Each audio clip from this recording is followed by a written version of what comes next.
Khalid Majid, el achicharrado, Roberto Art. Una misma historia puede comenzarse a narrar de diferentes modos, y la historia de Enriqueta Dodson y de Dais el bint Abdallah no cabe sino narrarse de este. Enriqueta Dodson era una chiflada. A la semana de irse a vivir a Tánger se lanzó a la calle vestida de mora estilizada y decorativa, es decir, calzando chinelas rojas, pantalones amarillos, una especie de abullonada falda corsé de color verde y el renegrido cabello suelto sobre los hombros, como los de una mujer desesperada. Su salida fue un éxito. Los perros le ladraban alarmados y todos los granujillas de las fortificaciones del Zoco la seguían en manifestación entusiasta. Los cordeleros, sastrecillos y tintoreros abandonaban estupefactos su trabajo para verla pasar. El capitán Silver, que embadurnaba telas de un modo abominable, hizo un retrato de Enriqueta Dodson en esta fecha, y para agravar su crimen, situó tras ella dos forajidos ventrudos, cara de luna de betún y labios como rajas de sandías. Semejantes sujetos, vestidos al modo bizantino, podían ser eunucos, verdugos o sabe Alá qué. Imposible establecer quién era más loco, si el pintor Silver o la millonaria disfrazada. Enriqueta Dodson envió el retrato al bufete de su padre en Nueva York. El viejo Dodson, un hombre razonable, se echó a reír a carcajadas al descubrir a su hija empastelada al modo islámico y dirigiéndose al doctor Fancy le dijo: ¿De dónde habrá sacado semejante disfraz esta muchacha? Le juro, mi querido doctor, que ni registrando con una linterna todos los países musulmanes descubriremos una sola mujer que se eche a cuestas tal traje. Es absurdo. Dicho esto, el viejo Dodson meneó la cabeza estupefacto, al tiempo que risueñamente se decía que el disfraz de su hija podía provocar un conflicto internacional. Luego se encogió de hombros. Los hijos servían quizás para eso, para divertirle a uno con las burradas que perpetraban. El que no se encogió de hombros fue el anciano Faraj el bint Abdallah. Faraj el bint Abdallah estaba amostazado. En Tánger no se hacía otra cosa que murmurar el enamoramiento de su hijo Dais con esta extranjera fantasiosa. Un amor con una musulmana es el ideal de todo europeo. Una intriga con un árabe, el más glorioso recuerdo que puede llevarse una muchacha occidental. Enriqueta Dodson era consecuente con este punto de vista. Podían ver fotografías de ella acompañada de Dais el bint Abdallah, en la orilla del Mediterráneo, sobre las murallas, recostada a lo largo de los antiguos cañones portugueses, con Dais el bint Abdallah sentado melancólicamente a su lado. También aparecía Enriqueta en el palacio del ex sultán, con el joven Dais a su lado, a la entrada de la mezquita, con el joven Dais sentado a sus pies en una grada del pórtico, en el zoco, con el joven Dais ofreciéndole un ramo de rosas bajo un grupo de palmeras más allá de la puerta del castigo. Aquello era sencillamente delicioso. Realmente al viejo Faraj el bint Abdallah no le faltaban razones para andar amostazado. El joven Dais el bint Abdallah se había ido enamorando. Secretamente pensaba renunciar a la religión musulmana, en cambiar la chilaba, las babuchas y el fez por un correcto traje europeo y un hongo discreto, y abandonar a su familia para ir en seguimiento de Enriqueta Dodson. Tales disparates pensaba muy secretamente y con temor oscuro, porque no había podido olvidar ciertos versículos del Corán que en su infancia le habían valido buenas tandas de palos en la planta de los pies. Y el Corán estaba incrustado en su vida y no dejaba de comprender que estaba acercando su vida a una peligrosa playa ignorada. El viejo Faraj el bin Abdallah le vigilaba con los ojos bien abiertos. Sin pérdida de tiempo le escribió a su corresponsal en la isla de Java, en Bali, y un mes después recibió una respuesta afirmativa.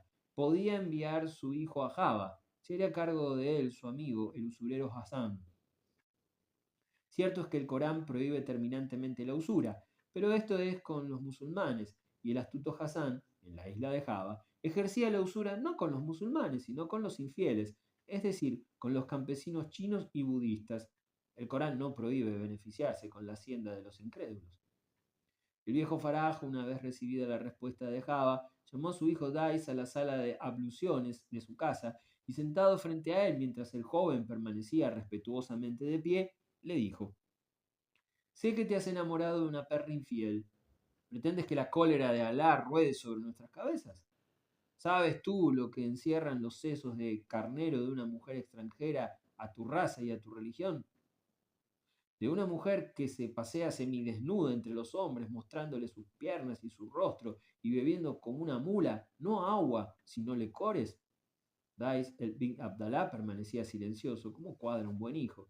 El viejo Faraj continuó: Te has enredado como un camello en tus propias cuerdas. ¿Has olvidado la dignidad que te debes a ti mismo y a tu familia y los peligros que encierra para un piadoso creyente el reiterado trato con una mujerzuela oriunda sabe Alá de qué familia? Prepara tu equipaje y apréstate a partir para Java. Irás a trabajar a la casa de mi amigo Hassan, el prestamista. Pero antes de salir, ve a la casa de Ahmed y dile que te haga conocer a su abuelo y que su abuelo te muestre su cuerpo desnudo. Por primera vez Dice abrió la boca asombrado. ¿Que su abuelo me muestre su cuerpo desnudo? Sí, que su abuelo se desnude frente a ti y te muestre su cuerpo. Vete ahora y no te olvides. Te haré apalear como un esclavo si alguien me informa que te ve en compañía de esa maldición de Alá. Dice se inclinó respetuosamente. Estaba perdido. No le quedaba otro recurso que matarse o partir para Java. Lo pensaría. Oh, y antes, visitar la casa de Ahmed y decirle que su padre le había dicho que le hiciera conocer a su abuelo, pero a su abuelo desnudo. Eso sí que era una ocurrencia. El joven Dice retrocedió espantado cuando el viejo Khalid Majid terminó de desnudarse y abriendo una ventana se mostró a la claridad del sol. El cuerpo del viejo estaba surcado de terribles cicatrices, semejantes a un follaje de piel roja y brillante. Se extendían irregularmente por todos sus miembros. Esas cicatrices y costurones abarcaban su rostro, sus labios, sus párpados, sus brazos. Era como si el cuerpo de aquel hombre hubiera pasado a través de un engranaje terrible que sin hacerle perder su forma humana le hubiese desgarrado con sus dientes. No había una pulgada de epidermis en aquel anciano que no estuviera señalada por la misteriosa tortura. Esta le daba la apariencia de un monstruo chino. Una vez que el viejo creyó haber sido contemplado lo suficiente por el joven Dice, le dijo: Siéntate, hijo de Faraj, y escucha atentamente mi historia. Estas son las desgracias que les ocurren a los musulmanes que se acercan a las mujeres que no son de su raza. Cuando me hayas escuchado, el camino del deber aparecerá recto y fácil ante tus ojos. ¿Me escuchas, hijo de Faraj? Sí, señor, te escucho. En nombre de Alá, el clemente, el misericordioso. Hace 80 años. Yo entonces tenía 20 años. Mi padre me envió a la ciudad de Sincaragia, en la isla de Java. No sé si tú sabrás que su población se compone en su mayor parte de malasios infieles, de chinos hediondos y de budistas cuya indecencia llega a extremos que no puedes imaginarte. Era mi amo un hermano de mi padre, aparte de traficar con nidos de golondrina, a los cuales son muy aficionados los chinos, se dedicaba al préstamo como a la compra de telas baticadas, que son unas telas sumamente floreadas por las que pierden la cabeza los javaneses más sensatos. Mi tío tenía su tienda al final de una calle en la que podían verse altas pértigas de caña, de bambú, adornadas en su extremo de manojos de plumas de colores. Por esta calle pasaban hacia sus posesiones del campo los chinos principales, muy tiesos en sus literas doradas y conducidas por colis. También pasaban mujeres, con medio cuerpo desnudo y el rostro descubierto, conduciendo sobre la cabeza redondas bandejas de piñas y plátanos, que parecían 100 pies por los innúmeros rayos de palma que de ellos partían. Yo estaba asombrado de todo aquello que mis ojos veían y nada igualaba a mi agrado como el poder pasearme por entre las bajas montañas, de las que bajaban como grandes escalones las terrazas de los arrozales. También acudía a las riñas de gallos, por las que enloquecen los javaneses, o me sentaba en unas piedras excavadas que ellos llaman las sillas de Shiva, escuchando la música que hacía el viento al pasar por unas inmensas arpas de bambú que los nativos de esos parajes colocan en sus sembradíos para ahuyentar a los pájaros que destrozan sus cosechas. No vivía sino pasando de un asombro a otro. Solía también pasearme por el mercado, donde había infinita variedad de infieles, algunos con los dientes lacrados de negro, otros con la cabeza rapada, los dientes limados y las narices perforadas, así como chinos de túnicas floreadas, sacerdotes con mantos amarillos, cingaleses conduciendo vacas gibosas y campesinos seguidos de sus lagartos domesticados. Estando una mañana en el mercado vi una mujer que me llamó la atención. Era alta, majestuosa. Su cuerpo estaba envuelto en una sola pieza de tela floreada y su cabeza adornada de una corona de flores. Iba descalza, como acostumbraban las mujeres de aquel país, y cuando me vio arrimado a la tienda de un mercader de flores, me echó tal mirada que mis huesos se echaron a temblar. Un mal genio me inspiró a seguirla. Eché a caminar tras de ella hasta que entró en una casa en cuyo portal cosía prendas un sastrecillo. La desconocida, antes de entrar al portal, se volvió y me sonrió de tan arrebatadora manera que súbitamente creí que el día se había convertido en noche y que mi vida quedaba caída en la misma entrada del portal. Al día siguiente volví al mercado y a la misma hora llegó la desconocida, que se detuvo en el puesto de una mujer que mercaba legumbres. Yo, indeciso y tímido, permanecí a alguna distancia de ella, pero pronto la desconocida me descubrió y volvió a sonreírme. Yo iba a acercarme a ella, pero la vendedora de legumbres me hizo un gesto y comprendí que tenía algún mensaje que transmitirme. Cuando me acerqué a su puesto me dijo que su compradora se llamaba Turei y que era esposa de Moana, el sastrecillo. Turei le había dicho que gustaba de mí, que aquella noche cuando los vigilantes golpean en los tambores de madera a la hora primera, me acercara al portal donde podría hablarme, pues esa hora el sastrecillo, fatigado por las labores del día, dormía profundamente. Ansiosamente esperé la noche, y llegó la noche, y después la hora primera. Cautelosamente me acerqué al portal, cuya puerta estaba entreabierta. Allí me aguardaba Turei. Me dijo que con riesgo de su reputación se atrevía a hablarme. Yo le agradaba mucho. Su marido, el sastrecillo Moana, pertenecía a la religión brahmánica, pero ella no sentía ninguna atracción hacia él. Desde aquella noche continuamos viéndonos siempre. Entrada la oscuridad, yo me deslizaba hacia el portal que ella dejaba entreabierto y mientras el sastrecillo dormía, nosotros vivíamos nuestra felicidad. De esta manera transcurrieron algunos meses. Dicen los sabios que el placer sacia al hombre y encadena a la mujer. Una noche, mientras conversábamos en el portal, Turei me preguntó si yo me casaría con ella si su marido llegara a morir. Reflexivamente le respondí que sí, pero luego, atacado por un escrúpulo que me produjo el recuerdo de una bárbara costumbre practicada en aquel país, le pregunté, pero dime, ¿en este país las viudas no están condenadas a la hoguera? Sí, me respondió Turei. Algunas mujeres practican aún esa costumbre, pero ella queda para las viudas que no quieren cambiar su religión, que las que abandonan al brahmanismo y se hacen musulmanas no marchan a la hoguera, aunque el deshonor caiga sobre ellas y su familia y parientes la repudien. Una esclava que se acercó a ella en aquel momento interrumpió nuestra conversación y yo tuve que marcharme. Volvimos a vernos otras veces, y Turei no recordó más la propuesta que me hizo aquella noche. Pero una vez que llegué al portal, aunque lo encontré entreabierto, Turei no estaba. Pensando que me convenía guardar, me senté allí y Turei no tardó en aparecer. Escúchame, me dijo. Es tanto lo que deseaba vivir a tu lado que esta noche he envenenado a mi marido. Él acaba de morir. Está allá arriba, en su cama. Nadie sospechará que lo he matado, porque el veneno que le he dado no mancha el cuerpo. Ahora nadie podrá impedirme estar a tu lado, de modo que cuando pasen algunos días me casaré contigo y adoptaré tu religión. Escuchándola, mi corazón se aterrorizó secretamente. Jamás supuse que esa mujer fuera capaz de envenenar al inocente sastrecillo. Me dije razonablemente que bien pudiera ser que mi destino fuera morir también envenenado a manos de Turei, si la casualidad ponía en su camino a otro hombre que le agradara más que yo.